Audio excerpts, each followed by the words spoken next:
We'll bring this meeting of the New Gloucester City Council to order. Welcome administration, the audience, and the rest of council. With that, roll call, please. Mayor Cook, Yes. Councilwoman Grow, Present. Councilman Bond, Yes. Councilman Shammy, Councilwoman Wright, Here. Councilman Lindsay, absent, Vice Mayor Eggleston. Here. 6 present. With that, we'll have the invocation by Chief Trustee. Father, Lord, we thank you for the day and the beautiful weather, and we thank you for another chance to do the city's business here, Father, and we pray that you let thy perfect will be done. Bless our troops, our families, and our first responders. In Jesus' name, amen. I pledge allegiance to the flag of the United States of America and to the republic for which it stands, one nation, under God, indivisible, with liberty and justice for all.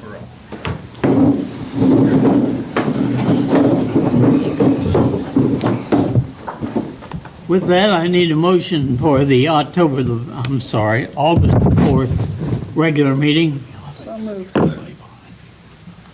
Councilwoman Wright, Yes. Vice Mayor Eggleston, Yes. Mayor Cook, Yes. Councilwoman Grow, Yes. Councilman Bond, Yes. Councilman Shammy. Yes. And then for the August 11th special meeting, I need a motion. So moved. Councilwoman Wright, Yes. Vice Mayor Eggleston, Yes. Mayor Cook, Yes. Councilwoman Grow, Yes. Councilman Bond, Yes. and Councilman Shammy. Yes. With that, on communications, I believe in your packet, you have a copy of the proclamation for the gentleman that is going to be turning 100. He is also a veteran, and I have discussed with Mrs. Lowry about getting him a flag to be hung downtown, and I will see that that's taken care of. This will be on September the 7th up at Studebakers. You know the time? Well, we'll set a time up and I'll get back to you. For those that want to be there, I thought maybe some of council could be there. We'd possibly sit there and have either breakfast or a cup of coffee. Then on the appropriate time, they could call us in and we would present the proclamation to him. Yes, Mr. Mayor, what we have is September 7th at 11 a.m. At 11 a.m.? Studebaker's Restaurant in New Carlisle. All right, if any of you can attend, it would be appreciative, I'm sure. All right, Did you want me to go ahead and read the? I'm sorry, Did you want me to read his proclamation? you can. Okay. So from the Office of the Mayor, proclamation, whereas Nathan Dale Luttrell, a resident of New Carlisle since 1964, will celebrate his 100th birthday on September 7th, 2025, and whereas he honorably served in the U.S. Navy during World War II and in the U.S. Army during the Korean conflict, whereas following his military service he worked for the Defense Electronics Supply Center until his retirement, whereas he and his late wife Melba raised a family here, and whereas his family and service have been an inspiration to the community, and now Mayor Bill Cook does hereby proclaim Nathan Dale Luttrell Day in the city of New Carlisle on the 18th day of August, 2025. Now, I believe that I need the okay of council to present this proclamation. So I would assume we're going to need a motion on that.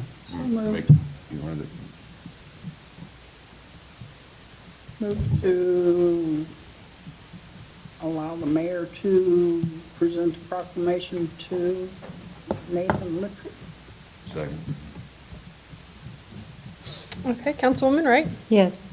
Vice Mayor Eggleston, Yes. Mayor Cook, Yes. Councilwoman Grow, Yes. Councilman Bond, Yes. and Councilman Shammy. Yes. Accepted 6-1. Okay. I guess we'll go to the city manager's report. Hello, Mr. Mayor, council, members of the public. It's nice to be back after taking a week and a half off to spend some time with my family. I do want to thank my staff for covering my bases in my absence. Everything went pretty seamlessly and without me. So, also just wanted to touch on a couple things that aren't in the report, but came back home to a slew of different community events that we have that really cause for celebration. One, the groundbreaking ceremony for the Habitat for Humanity home on Madison. Was able to attend that with the mayor and vice mayor, meet the family and the working crews along with the Habitat for Humanity representatives. We had a county commissioner out there, Mr. Charlie Patterson, so it was a nice time to celebrate that. Additionally, we had a community night at the movie night in the park on Saturday evening. That was a well-attended function with about 60 residents that came out to watch Minecraft. Very wholesome, kind of nostalgic fun, just kids playing in the park, watching the movie. Additionally, we had the community night at the pool last evening. I felt that was a huge success, very well attended, and we had numerous council members that attended that event and had some time to kind of see the pool. I know that's always a talking point, it seems, every year of talking about the pool and the future of the pool, but with that being said, I do think it was a successful night, and it was a great way to celebrate kind of the end of the season. So with that, we'll get into the report section. So I will turn it over to Mr. Kitko with the service reports. Thank you, Mr. Hall. Good evening, Mayor, members of council, members of the public. Just a few highlights from my report a month ago. The extension for the water main that was already completed in the old section, the extension from Jefferson and Church Street down to the Domino's area at Linden, they're estimated to get started in here in September. They are aware of the heritage of flight, so if they do get extended, they'll be able to keep their equipment off of that area because that is our detour route, when the planes are going and the 235 is shut down. And then moving on to the resurfacing project, everything was paved, and through the last couple days until late last week, they're out adjusting manholes. Probably by the end of tomorrow, those will all be adjusted. Once the concrete cures, a couple days, that should be all opened up, and then we have a striping crew coming in to put the double yellow back on Smith Street. And then the last thing is Monroe Meadows. We had approved Section 2 sometime this late winter, early spring. And then Ballsbow Construction, who is working for Arbor Homes, is now currently working on Section 2. So they're in a need to get rolling on some additional housing availability. So right now, some utilities have been put on one of the streets of Section 2. We're currently started doing water service taps. And then, but sewer's in, storm is in, so they'll get that one street completed. We'll bond that street, and then once they can start building, their pads have passed GEO, which would be for their compaction. Then once they can start selling homes for that street, they'll finish up Section 2. Word is, if this still goes as well as Section 1 is right now, Section 3 is the other piece that will run that north edge of that wood line that will then tie into Leatherwood. So that's the next part of it. And that is all I have on that report. I can entertain any questions on anything there or anything else that is service related. Go ahead. The disc golf, how's that coming? It's been a while, and I was wondering if you had anything going yet? I'm still waiting on a couple prices from some individuals as we speak. They're working on trying to figure out when it'll go, and then probably this winter try to get construction started. It's taken some time to find land clears that won't break our bank Okay. doing this. That's what it's about mostly then, the cost? It is, and trying to get a company that, if they're truly into land clearing, it gets expensive. So I'm trying to use some places that do that is a part of their job. And, but we have some other business owners out there that have done this work before, very reputable businesses. So I'm trying to give them a shot at this. Okay. We are going to leave some shade trees, right? Almost every tree that's anything about 8 inches and bigger, stay. Okay. So almost every tree. It's really only honeysuckle, weeds, dead stuff, but anything you see back here that has a large canopy, that all stays. Good, thank you. Go ahead. A couple things, Howie. First of all, the flagpole and the plaque look fantastic. And Good. That plaque cleaned up really nice. And where are we at on that founded in 1810 sign? It is still sitting at the street department, and I don't think we really moved much further on what the future signs will be in town. Because there's only pieces of that 1810 that are left. So some of it will have to be rebuilt. Okay. Because some of it broke when it fell. So I have spoke with a local vendor, sign vendor. The hope is to try to build a sign that's going to be a little bit more long-lasting, and also something that's more aesthetic of our historic district of town. So we floated some different ideas of what we would like, and I'm just waiting on some quotes to come back.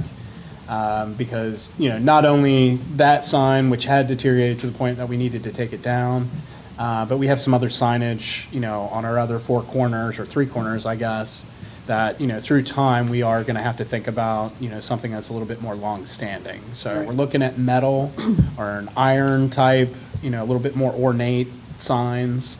But again, it just all depends on what the price point is. And my hope is to have that as we go into the 2026 budget discussions. Okay. And when will they finish painting the curbs on South Main? Will that be done before Heritage Flight? We will give it a shot, but I can't guarantee it. We're behind. I know. Yep. So it's coming. Okay. You done? Yep. Anyone else? Thank you, Mr. Mayor. At this time, I'll turn it over to Chief Trustee for the Fire and EMS report. Mayor, council, citizens, for the month of July, New Carlisle Fire Division responded to 115 EMS calls in the city, and the division responded to 5 fire-related calls, 15 good intent or service calls, and 4 false alarms. We had 8 EMS calls answered mutual aid by Pike Township, and we had 19 answered by Bethel Park, and 1 by Elizabeth Township due to Medic 52 being on a response. We answered 8 mutual aid calls for Pike Township, 7 for Bethel Park, 3 for Bethel Miami, and 1 for Elizabeth Township. At the time of this report, 8/7/25, our running count was 1,010. As of today, it is 1,061. We are accepting applications for firefighters, and paramedics, and EMTs. We still have our free smoke alarm program going. Just call the station or stop by. We will be starting hydrant flushing probably at the end of this month, the next couple of weeks. We will post it on the city website and our website of where we're going to be, what section of the city we're in, and when we're going to start. And as we move to the next section, we'll post more again. Any questions for the chief? Go ahead, I Ken. have one. On your report, you have hazardous conditions. What does that mean? Is that usually a car wreck where Yeah. there's Hazardous conditions could be numerous things. It could be a gas leak. It could be a CO2 detector leak. It could be a car accident. Not normally, that's usually EMS, is considered an EMS call. Anything that would create a hazard. Okay. I was just wanting to clarify that. I see 1 or 2 every now and then. And I Yeah, was just wondering it could what be that- a gas leak. It could be just a CO detector going off, anything. All righty, thank you. Anyone else? And I will say, I had an opportunity to catch up with Chief Trustee since I got back from vacation, and while they always do, an extraordinary amount of service to our community and surrounding community, these last 2 or 3 weeks have been exceptionally challenging with the volume of calls and the complexity of calls, and that extends also out to our deputies, law enforcement folks. I ask that everyone continues to keep them in their thoughts and prayers, because as we go and rest easy at the end of the night, things go bump. These are the guys that show up and are there regardless of the circumstances. I just want to commend, since we have Chief Lane here, along with Deputy Bryan and Chief Trustee, for continued service to our community. And moving on, we have the rest of our departmental reports are attached. We have the planning and zoning report, the mayor's court case report, the police report, and the finance report. Typically, we have Ms. Harris give, a brief overview of the finance report. She is out on vacation, so me and Mr. Kitko and the rest of my staff are happy to field any questions you may have of those remaining reports. Any questions? To accept the finance report. Councilwoman Wright, Yes. Vice Mayor Eggleston, Yes. Mayor Cook, Yes. Councilwoman Grow, Yes. Councilman Bond, Yes. and Councilman Shammy. Accepted 601. Move to accept the mayor's court report. Councilwoman Wright, Yes. Vice Mayor Eggleston, Yes. Mayor Cook, Yes. Councilwoman Grow, Yes. Councilman Bond, Yes. and Councilman Shammy. Yes.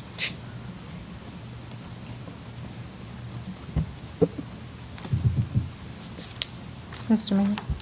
Go ahead. I do have one question. I'm sorry, I should have asked it when you were talking about that. But regarding the mayor's court, when they get the money paid for their like speeding ticket through the, what is that, that board, the Bureau of, I can't think of the word of it. But anyways, is that, how do you qualify to get your fine paid through that board? Does anybody know, or should I wait? I can Most wait. citations you can pay, like just your routine traffic citations, you can pay through that. The only reason you wouldn't want to is if you wanted to contest it. And then some offenses do require a court appearance, like no driver's license, things like that. Okay. Alrighty. I guess I understand that. I was just wondering why we don't, get New Carlisle people more so than out-of-town people using that monies. Is there a reason for that? I don't know. I'm Okay. not sure. no. I'll just wait. Thank you. And Councilwoman Ryan, if you want to shoot me an email with that question. Okay, I could talk sure. with our clerk of courts Alrighty. to get a better understanding and get that back to you. Okay, thanks. Okay. Moving on, upcoming legislation, we have our periodic updated fee schedule review that will be drafting up legislation to go over all the cost of different things that we have within the municipality. Along with our insurance is coming up for renewal.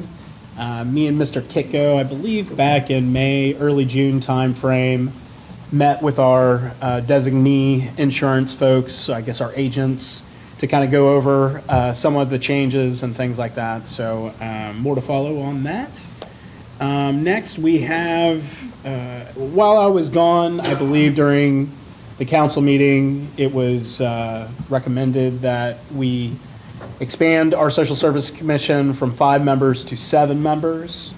I spoke with Mr. Jeffries about that. We'll need to do an amendment to the ordinance establishing the Social Services Commission. And the way that I believe that we can do this in sequence without, delaying the commission startup is, since this is a recommendation by council, we could we'll craft an emergency ordinance for the 2nd of September council meeting to expand the commission from 5 members to 7 members. And then we will conduct the remaining interviews on a work session, which I'll need a motion for September 8th. And then we will make our appointments and conduct the oath ceremony on September 22nd, with hope that the first week of October, we will have our first commission meeting. And I do believe we can probably wait until we make the appointments and the oath ceremony, but per the boards and commissions handbook, we will need a designee from council that would like to tether in and be a part of the commission to serve as a liaison between the commission and city council. And if that works for you all, I'll just need a motion for the work session on September 8th to conduct the interviews. And then secondly, we have another topic that we do need to discuss, which is the columbarium. We need to cover the rules and the fees. So my hope is if you all would like to have a work session, We started at 6 PM. I believe we'll only need about 30 minutes to do the columbarium. So from 6 to 6:30, we'll do columbarium, and then 6:30 onward, we'll conduct the rest of our interviews. Do I hear a motion? I want to ask a question first. Go ahead. When we revise that, can we do like, we need 5 to 7 members of that group instead of just saying we have to have 7? Because if we drop to 5, then I don't want to see the group not work. You see what I'm saying? Can we do a variance in our 5 to 7 or? Range? Yeah, range, and so we're not stuck down with one number. You probably need a set amount just because that would determine the quorum. So if you say 7 and you only have 5 members, you would still have a quorum. Yeah, I understand that, but I was just afraid a couple of people might quit or drop out or, whatever, and then we'd just be back to not having anything again. No, I think you would still be able to move forward with the commission, even if you don't have full membership. You just need a quorum. Really? Okay, well, okay. That's fine. Any other questions before I ask for a motion? Go ahead, Mr. Do Bond. we have 2 more? Because we have 5 people we interviewed, correct? Is that right? And we have 2 more? Yes, sir. Okay. Well, I knew there was one that wasn't going to be available for a while. I spoke to that individual yesterday, and he said he would make himself available as much as he could. He's a new father, just bought a house renovating. Yeah, that's no problem. But said if it has to be a date and a time, he would do everything possible. I'm to just thinking if make we it. only have 7, to Kathy's point, Then that everybody's selected. then we're, yeah, just, okay. Now, can I have a I was just motion? trying to figure out. Mr. Mayor, I'd like to make a if- motion. If we, are we going to actually have enough people to fill 7? So, There is that. Yeah. Yes, sir. okay. Mr. Mayor, I'd like to make a motion for an executive session on September 8th. Working session. Work session. Or work session, excuse me. Second. Mayor Cook, Yes. Councilwoman Grove, Yes. Councilman Bond, Yes. Councilman Shammy, Yes. Councilwoman Wright, Yes. and Vice Mayor Eggleston. Yes. Accepted 601.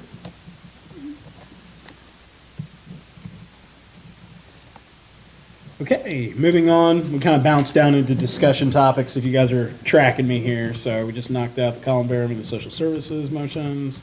Next is the new resident welcome packet. So this has been something that I think been discussed even before I was appointed as a city manager. Ms. Lowry and Ms. Gump have been digging into this, and I believe Ms. Lowry has a couple things to just offer you. We actually do have a welcome package. And this, kind of tethers into Mr. Kitko's discussion about the Arbor Homes Phase 2. I got a list here we get notified when people turn their water on that we have a new resident. That's the mechanism of finding out, like, hey, we have a new resident here. They've come in, they need Pressure utilities. still holding steady at 930.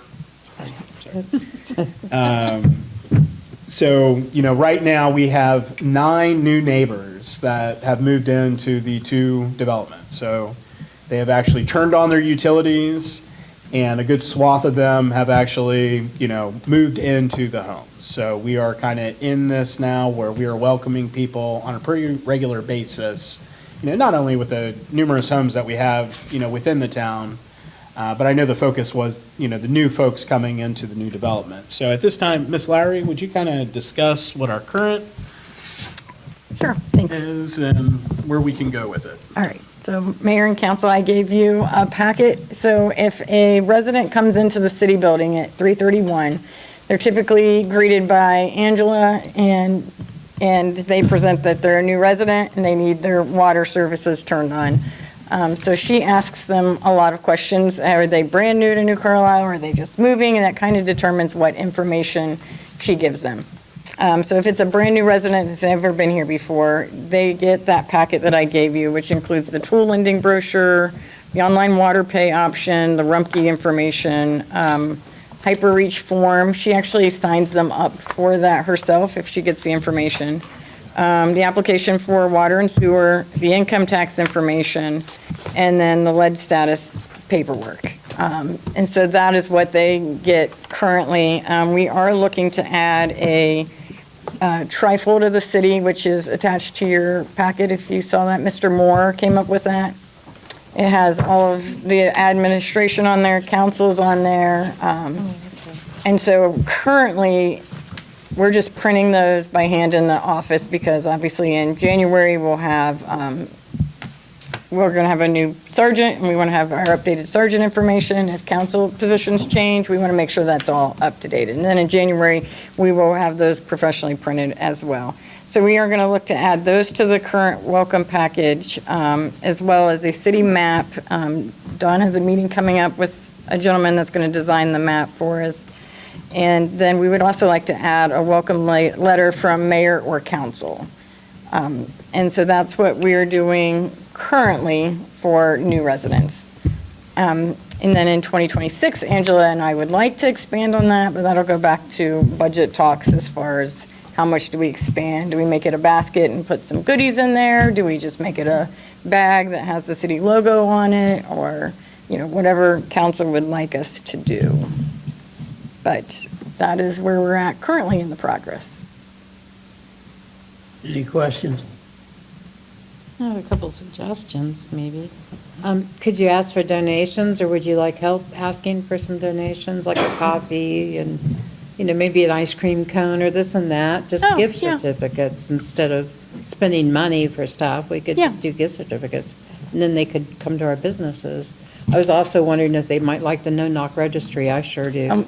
So, I'm sorry, I skipped that part. So Brian's working on inserts that go in there also, and one of them is for the no-knock, which he just worked on today, and then also including the finance information, the service department information. So those will be additional inserts that Brian is still working on right now. But we will make sure you get those before we finish those. But yes, the no-knock is, There's also one more thing. If we could get a letter that we could give the new residents with the city's letterhead that says, you can have your taxes removed by your business or by your place of work, and just, take this letter with you and let them fill it out.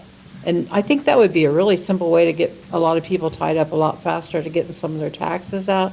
Doesn't work for everybody. You might want to say that on there, but it's a way to try and get them going faster. It's just a thought I had, so that's it. Any others? Thank you, Ms. Lauer. Okay, my last discussion topic is the fall newsletter. Really excited about the newsletter. We've been getting a lot of very positive feedback with the newsletter in general. We don't have a town paper. I think everyone would love that as, the ideal way of communicating to the citizens, but we continue to want to build on the newsletter because, folks do seem to be reading it, and it seems to be a good method of getting communication out there. One of the things that we're going to add, which I think is really important right now, our very historical town being over 200 years old, and these developments will be written about one day and talked about. So I thought it was very important to include kind of historical articles within our newsletter, not only for, even us in general, but, for our new residents, like getting a better idea. So as many of you know, my undergrad's in history, and, I got with Mr. McWhorter, who's our, kind of town historian, and we kind of brainstormed some different ideas, and the way we're going to tackle it is kind of doing it in chapters in chronological order of, the settler times, and, talking about the, John Paul family and the original stories, the folklore and things that many of us who grew up around here know about these, but there's many residents who have even lived here for 30, 40 years and have never even heard of the John Paul family. So, so we're really excited about it. Another thing, everything comes at a cost, right? Most of the time we have great ideas, and then the question's always, well, how much does that cost? So one of the things we worked with Mr. Jeffries on is commercial sponsorships. So for those who attend church and things like that, some churches have bulletins, and there's normally always like the back page that has, the local dentist office and different things that will have advertisements, and they pay for ad space. So, staying within the legal opinion that Mr. Jeffries gave us, we are going to start to open up these solicitations, primarily focusing on our local businesses, but, to be ethical, we need to open it up to anyone who would like to have ad space. And we're hopeful that this will help mitigate some of our costs, with the newsletter, because there's been folks who've offered to write articles, different topics within the town, and, expand that also to council. So if you all would have an item of interest that you would like, we typically, I think our deadline right now is coming up pretty close to August 27th, but, moving on to the fourth quarter newsletter, if that's something you all would like to have, we would love to work with you, and Ms. Lowry does the lion's share of the work, organizing all the articles and helping write the articles. So with that, one of the things that's going to be in the fall newsletter is we're getting ready. I know it's like 100 degrees outside, but we're going to be going into the fall winter season. So we have multiple holidays and Christmas parties and different things. So one of the things that I was talking, typical protocol, I think, for the city employees for Heritage of Flight is they give a half day that Friday because we have the big car show. City kind of shuts down Main Street.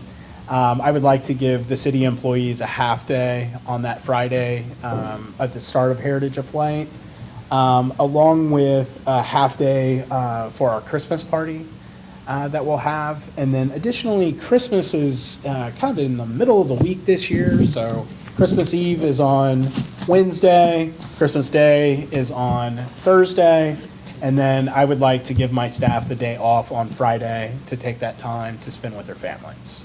So as long as I have a consensus of council, I will throw those dates in the newsletter so the general public knows the dates, and we'll also have this on our webpage of the days that we will not be in the office. I'm okay with that. Any comments, questions? No, I think that's great. Okay. Well, with that, I believe that is the city's manager's report, unless you guys have any questions. Oh, here we go. I just had a comment. I would love to see an art corner on the newsletter where kids can submit, it can be kids, adults, anybody, drawing, a painting, a poem. Just have like a little art corner for the people who do those things to express themselves and something beautiful for the city to look at. Okay, very good.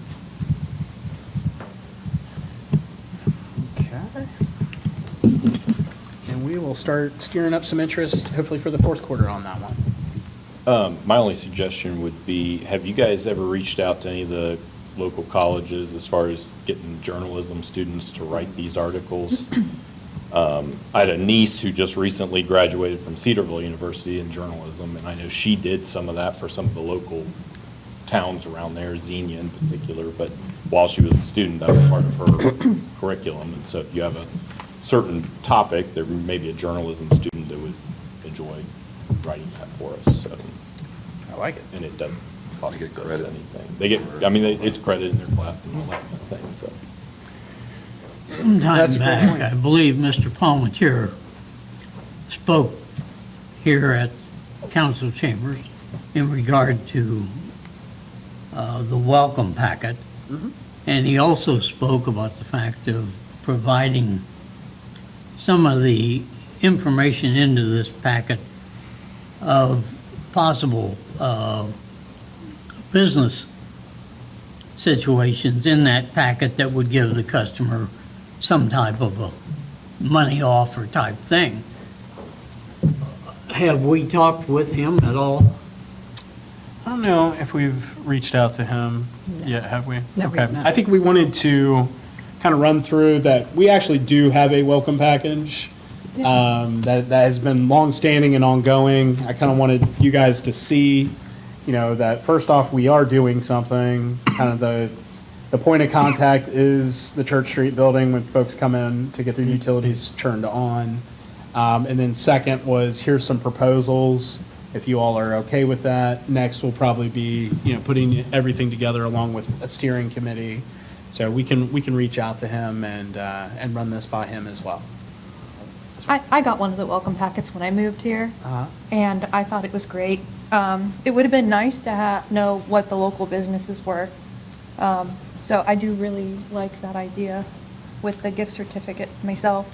But I found the packet, even as is, I know what you guys are doing is, I really like how you're expounding upon it.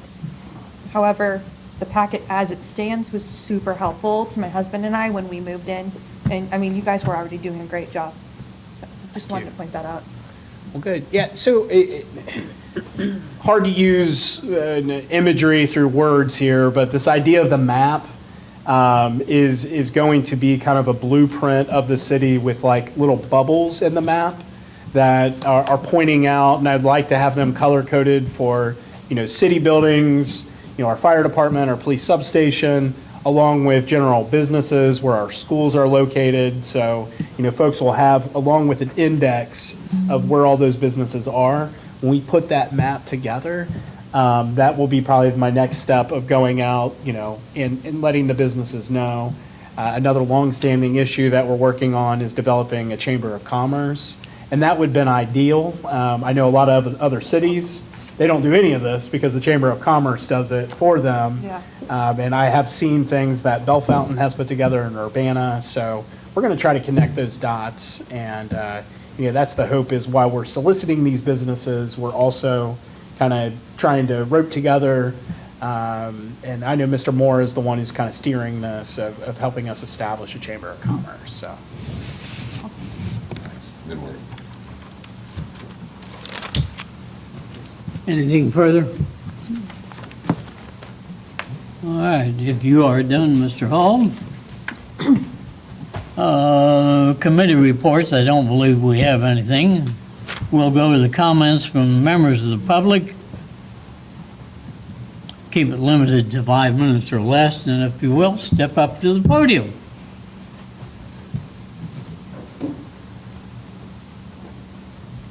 Janelle Zimmerman, 219 Prentice Drive. I mostly wanted to say a thank you to all the guys that are watering the flowers downtown. Every time I go through town, they're out there watering them, and they've kept them so beautiful, even through all this heat and everything. So I'd just like to say, really appreciate it, because it looks really beautiful. And I don't know whether this really applies to the city, but Terry Carroll gave me this thing about Harvest Hope sponsorship packages. They're planning a meal and hoping to get sponsors for the family and youth initiatives. And I know they do an awful lot of work. I know they're outside the city, but for all the council, and I just thought people on the commission might be interested in learning. It's a dinner that you go to, and they explain a lot of the stuff that they do, which is amazing, and I think it would be really interesting. Of course, mostly they're interested in getting sponsors for big money and little money too, but I think it's in November 13th. But you probably could contact them. She gave me a little flyer if anybody would be interested in learning about it. But they're looking for mentors to help young fathers, and mentors to help kids, and they just really work with families a lot and everything. And I think it might be interesting for those on the commission maybe to learn a little bit about what they do. Might be helpful for us too. I don't know, but I just thought I'd mention it, so. I appreciate that, too. Okay, thank you.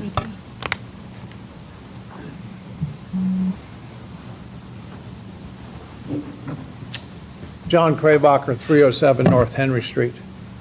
So I'm taking your place, Donnie, coming on up here a lot.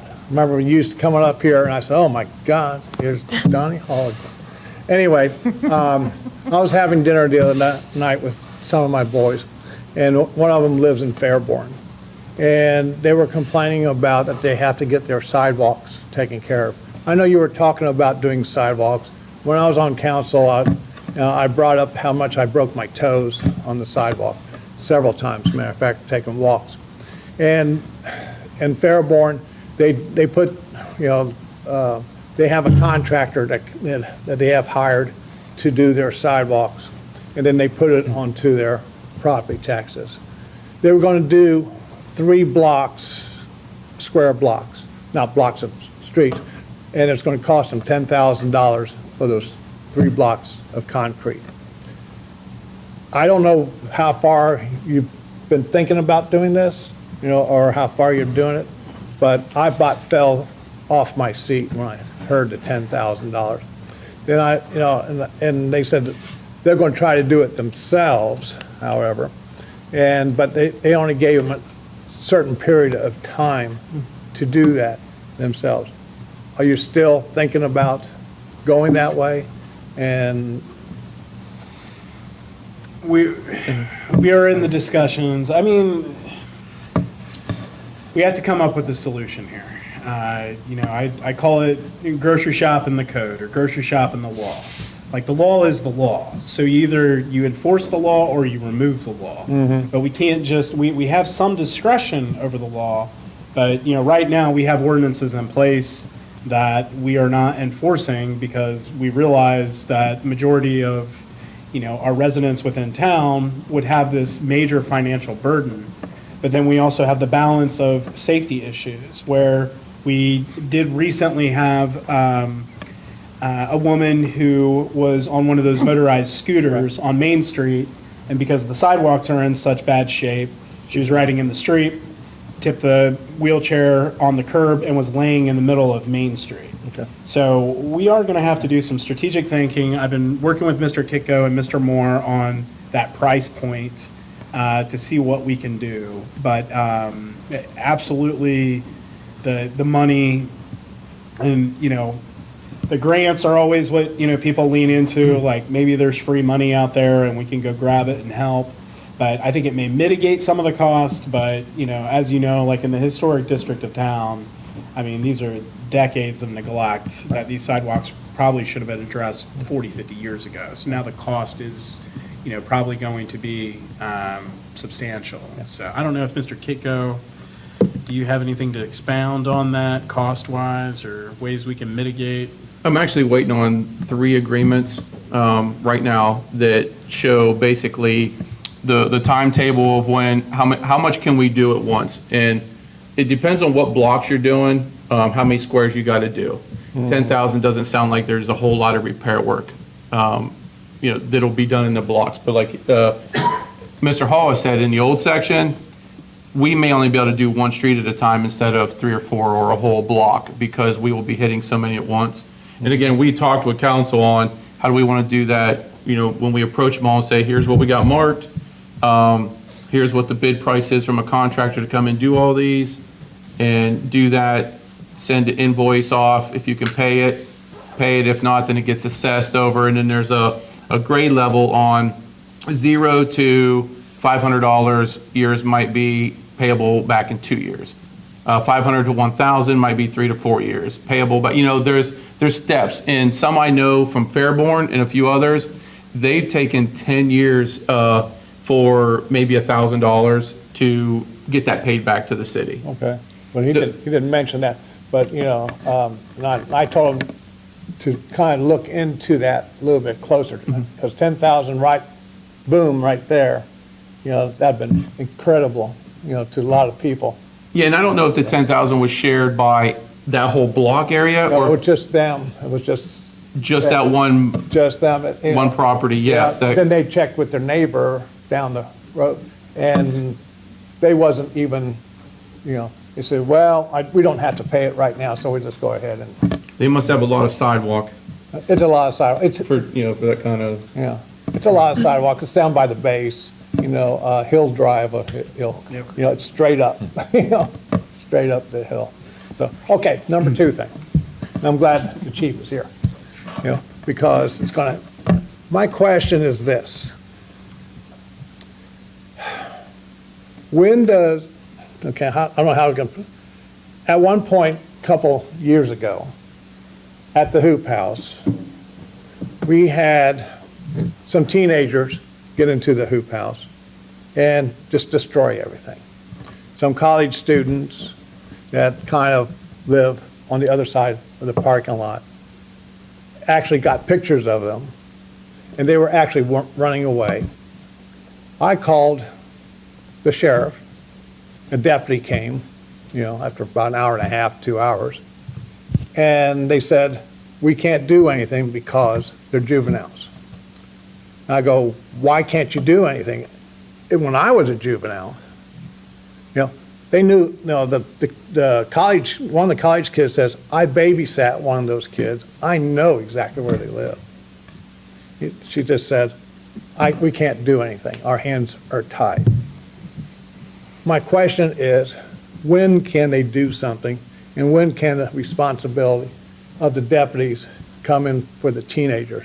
I hear teenagers sometimes, I wish Bill was here, Trustee's here, sometimes late at night, walking down our street, yelling, screaming, shouting, Eventually, they'll move on, So, and sometimes they're mischief, sometimes they are not. My question is, when do they step in and when do they not step in? That's my question. When do they take them to the parents and the parents grab hold of them by the ear and says, come here? I know my dad did, so, But those days are gone, John. So that, maybe they should be here again. Well, I agree. So, anyway, that's my question, when can they do that and when don't they do that? That's my question. I'm gone. I mean, juveniles can be prosecuted, just not through our mayor's court. It would just be the county juvenile court, and that'd be up to the officers to make that decision. But if they don't take them in to get processed, or, like I said, I remember I got in trouble. I wasn't troublemaker. But anyway, I have sat in back of a few cruisers in my time, and they would take me home. And then my dad would take care of me. You don't even do that anymore. I don't think you even take them home. You don't, as long as they don't do anything or something, I don't know. So there's two questions here. It sounds like there's two questions. Let me answer this last one first. So, no, naturally, if they're going to commit a crime, we're going to get them to their place of residence. If you tell me it's not happening, I guess I'll have to investigate that. The last thing we want to do is have the juvenile still out committing crimes after they've already gotten in trouble once before, understand? But I will say, though, that we have kids now that don't have parents.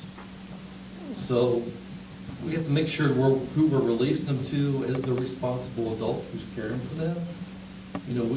We have grandparents raising their grandkids out of school. We have aunts and uncles. We have neighbors raising kids because their families are gone. I know.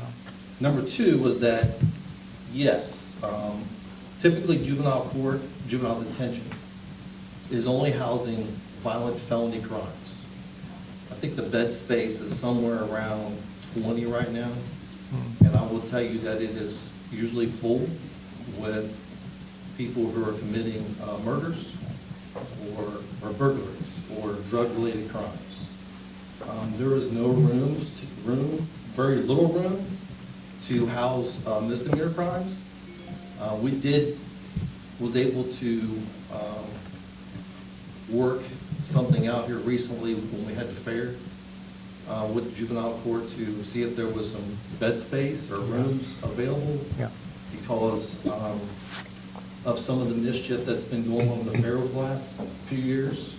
And she did let some juveniles out so we could have some room available in case we need to place them in jail for a misdemeanor crime. So it's kind of give or take, but it's to the point where we actually have juveniles in our jail now who have been bound over as an adult for murder charges.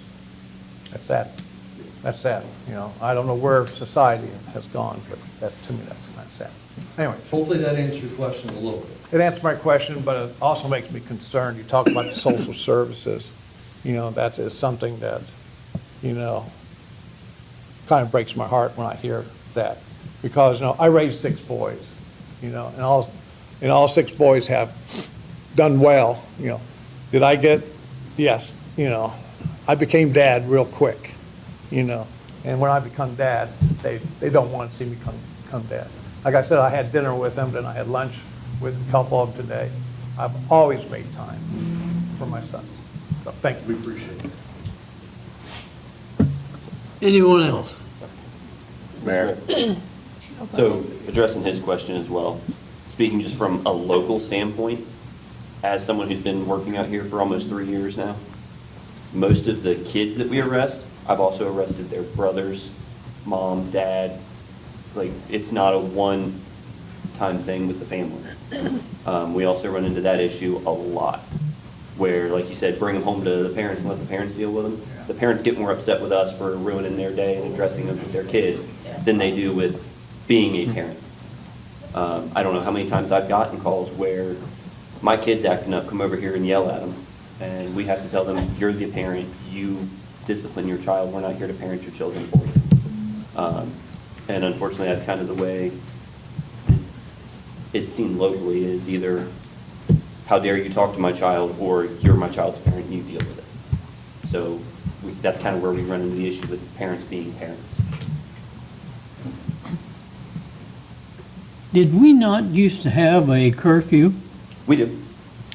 I know it's different on Friday and Saturday. I think it goes to 1 a.m. or midnight on the weekends. Now, I guess my next question is, John has mentioned damages. I would assume that these juveniles, their parents then are going to be responsible at some point for the damages that has been done. I don't, and again, I'm a little familiar with that case, but not totally. Yeah, we talked, you were the gardener. Yeah. And I don't remember why that was not processed for some kind of damage. I filed a report, they asked me how much for the damage. And I said, I estimated $500. And I guess that wasn't high enough. I should have estimated a little bit higher. So that's the only thing I can say. I don't know. But I dropped it for the most part, Matter of fact, those same kids do come around every now and then. And I have this maple tree, and we sit around the maple tree. So they have grown up, They have grown up, so. You haven't had any problems in the... No, not really, but down at the farmer's market, I hear other people, other local people, and they ask, we sit around and talk. So, it's not just me. It's not just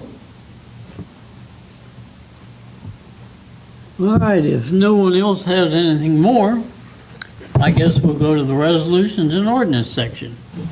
Okay. So the resolutions, 0 introductions and 1 action tonight.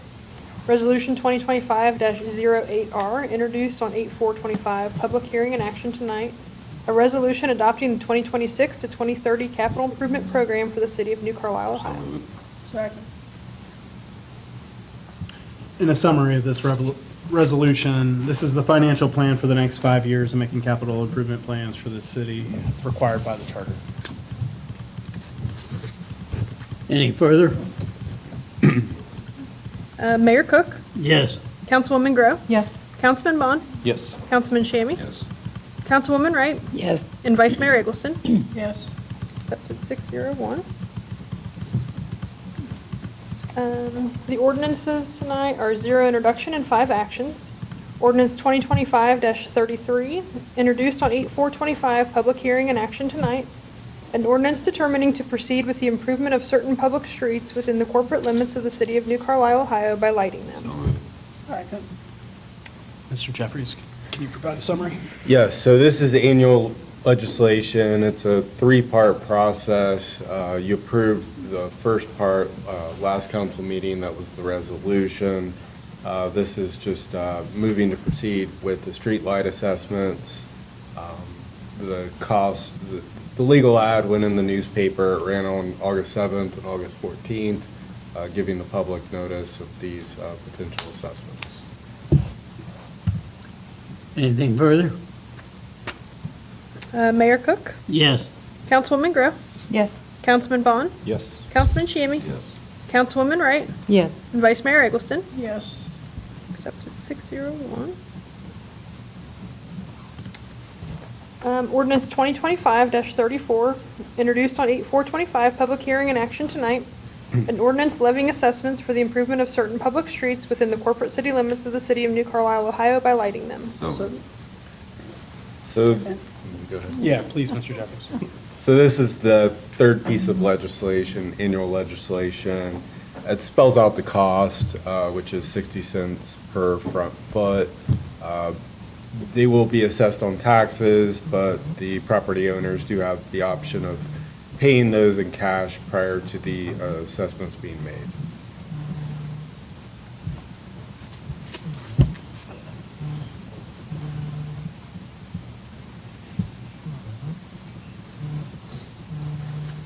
Anything further? No. Mayor Cook? Yes. Councilwoman Grow? Yes. Councilman Bond? Yes. Councilman Shammy? Yes. Councilwoman Wright? Yes. Vice Mayor Eggleston? Yes. Accepted 601.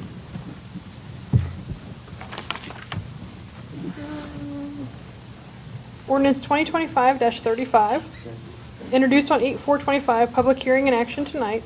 An ordinance certifying to the Clark County Auditor and authorizing placement on the tax duplicate certain delinquent utility accounts for collection with real estate taxes. Moved. Second. In a summary of this ordinance, this is what's required per our local ordinance in the Ohio Revised Code to assess taxes for delinquent utility accounts. Anything further? Okay, Councilwoman Wright? Yes. Vice Mayor Eggleston? Yes. Mayor Cook? Yes. Councilwoman Grove? Yes. Councilman Bond? Yes. And Councilman Shammy? Yes. Accepted 601. Ordinance 2025-37, introduced on 8/4/25, public hearing and action tonight. An ordinance certifying to the Clark County Auditor and authorizing placement on the tax duplicate certain uncollected weed and/or grass cutting fees for collection with real estate taxes. So moved. Second. And additionally, this is per our local ordinance in the Ohio Revised Code of how we assess taxes for tall grass and weed abatements. Anything further? Councilwoman Wright? Yes. Vice Mayor Eggleston? Yes. Mayor Cook? Yes. Councilwoman Grove? Yes. Councilman Bond? Yes. And Councilman Shammy? Yes. Accepted 601. And ordinance 2025-38, introduced on 8/4/25, public hearing and action tonight. An ordinance amending ordinance 2025-02E and authorizing an amendment to the contract with the Sheriff of Clark County, Ohio for police protection. So moved. Second. Okay, we've had a lot of discussion on this legislation. I guess to be brief, this is to add a sixth law enforcement officer in the rank of sergeant to serve as the chief of police of New Carlisle. Anything further? Councilwoman Wright? Yes. Vice Mayor Eggleston? Yes. Mayor Cook? Yes. Councilwoman Grove? Yes. Councilman Bond? Yes. Councilman Shammy? Yes. Accepted 601. In other business, August 23rd, 2025, New Carlisle Library and Clark County Sheriff's Office will have a hamburger social at 111 East Lake Avenue from 12:30 to 3:30. The city offices will be closed on Monday, September 4th to observe Labor Day. And now, any other city-related business? Hey, Chief, is that gonna have cheese on the hamburgers? Or just hamburgers, because I'll have to talk to the sheriff. So my understanding is Deputy Bowers has volunteered to cook the burgers? Scary. I'd bring it back. Second. I'm saying we got McDonald's down the street. Where's everybody at? With that, I would like to thank everyone that showed up down at Habitat for Humanity last Friday. Also, the ones of us that were there at the pool last night. I thought it was a grand opportunity, and I think we got to meet quite a few of the people, a lot of them from out of town. Other than that, I need a motion to excuse Mr. Lindsay. I make a motion to excuse Mr. Lindsay. Second. I believe it's On the table. I'm sorry, yes. Go ahead with excusing Mr. Lindsay and then Oh, I'm sorry, I thought, Okay, Vice Mayor Eggleston, yes. Mayor Cook, yes. Councilwoman Grove, Yes. Councilman Bond, Yes. Councilman Shammy, and Councilwoman Wright. Councilwoman Wright, Yes, sorry. that's okay. Accepted 601. Is there anything further? Go ahead. Oh, you won. Sorry about that. Just ignore me. Well, we were at the Habitat of, yeah, Friday. Mr. Cook and Mr. Hall and I were discussing things that we could do on the hill behind the properties on Madison. And it was brought up to put in like a natural forest, and we do have a local citizen who would like to work with that. And it could be a place that we can put, like the trees on Main Street that, were people bought them and there's a plaque, in memory of or whatever. And that could be something that could be planted there also. And I would also like, it would be considered another park for New Carlisle. And with the passing of Mr. Scarf, I think, and with it being trees, I think we can name it Scarf Park. Any comment? Go ahead. I also had ideas for that park or that area to make it a park too. So maybe it would be best to leave that until the park board comes on and we can share our ideas with them and let them discuss things.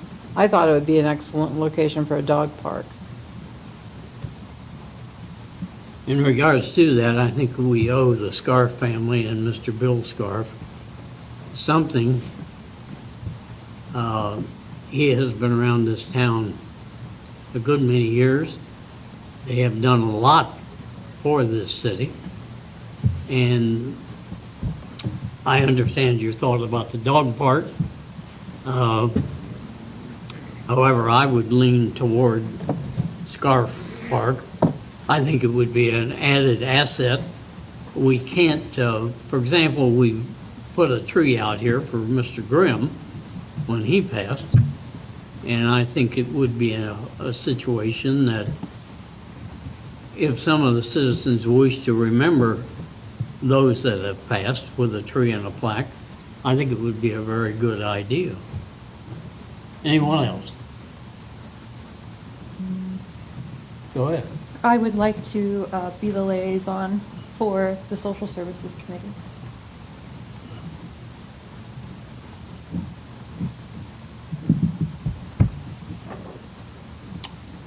Okay. Do we need to vote on that or not? Or we just let her? I'll let her. What's your thought, Jake? Do a motion. All right, I need a motion. So move Yeah. to make Carrie Ann the liaison. The act is the liaison between council and And the social the services. committee.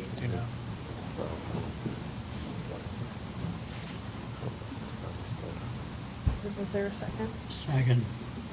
Second. Mizzou, second. I don't know. I think Mayor just said second. Okay. Councilwoman Grove, Yes? Of course you're gonna say yes, Councilman Bond, Yes. Councilman Shammy, I guess. Councilwoman Wright, Yes. Vice Mayor Eggleston, Yes. Mayor Cook. Yes. Okay, accepted 601. All right, getting back to the park, how do we want to approach this? Do we want to wait until the Parks and Rec Board is on board, which could be 6 months, a year? Go ahead. We have tried to get people on that Parks and Rec Board for as many years as I've been on council, which is 6 years so far. and you never get more than two. If you do, the third one doesn't stay very long. I mean, it could be years before we get a Parks and Rec board. Go ahead, Mr. Bond. Is this something that's going to cost money?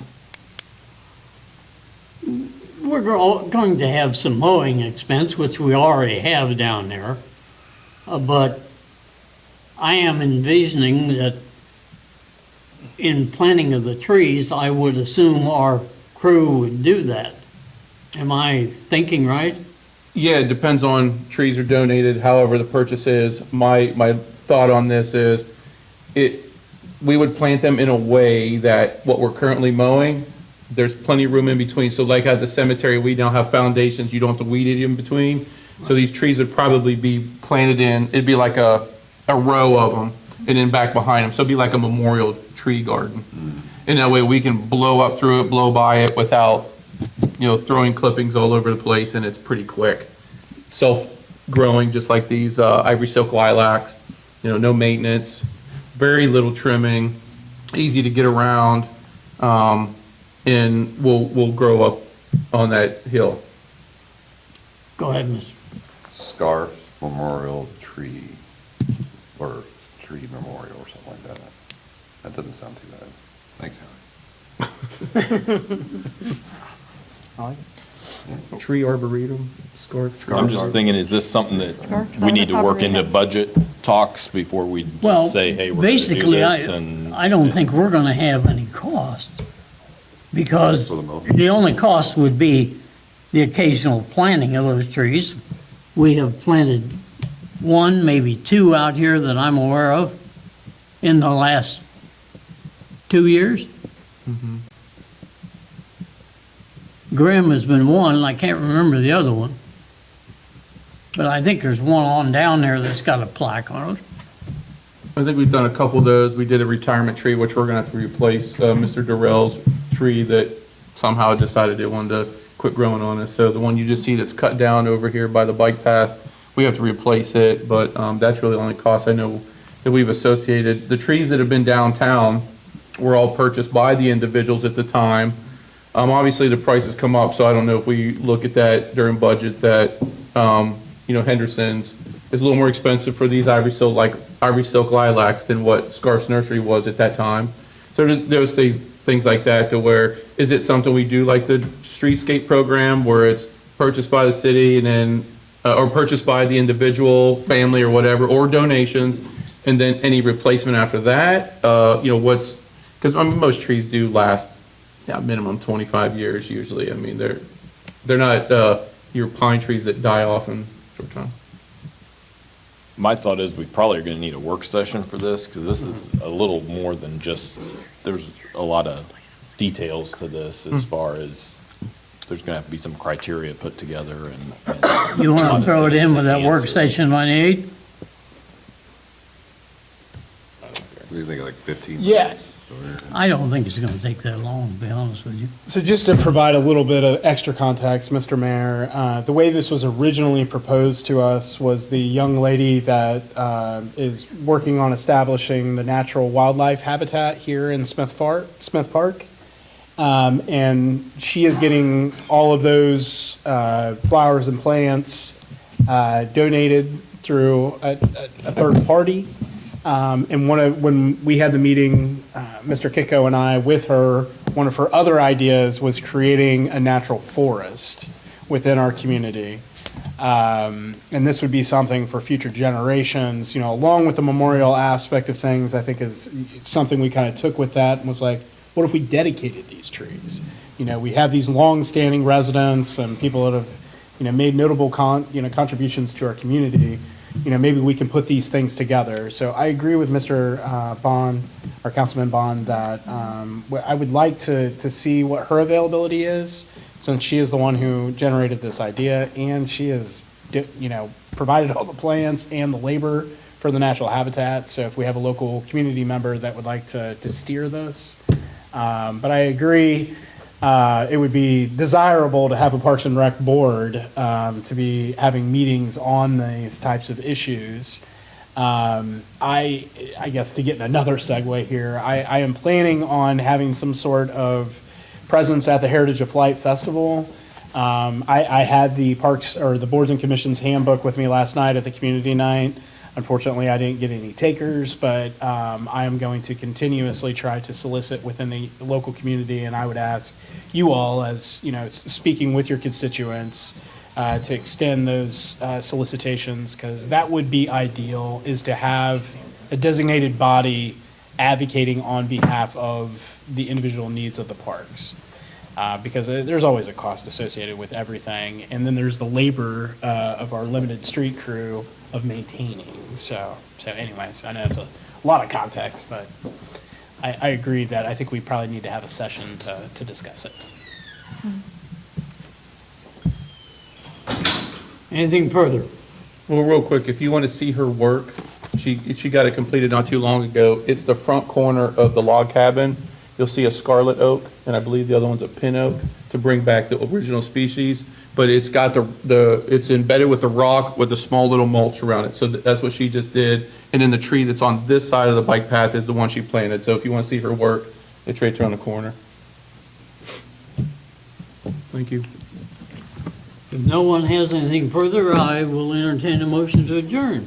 Mr. Mayor, motion to adjourn. Second. Councilman Bond? Yes. Councilman Shammy? Councilwoman Wright? Yes. Vice Mayor Eggleston? Yes. Mayor Cook? Yes. Councilwoman Grove? Yes.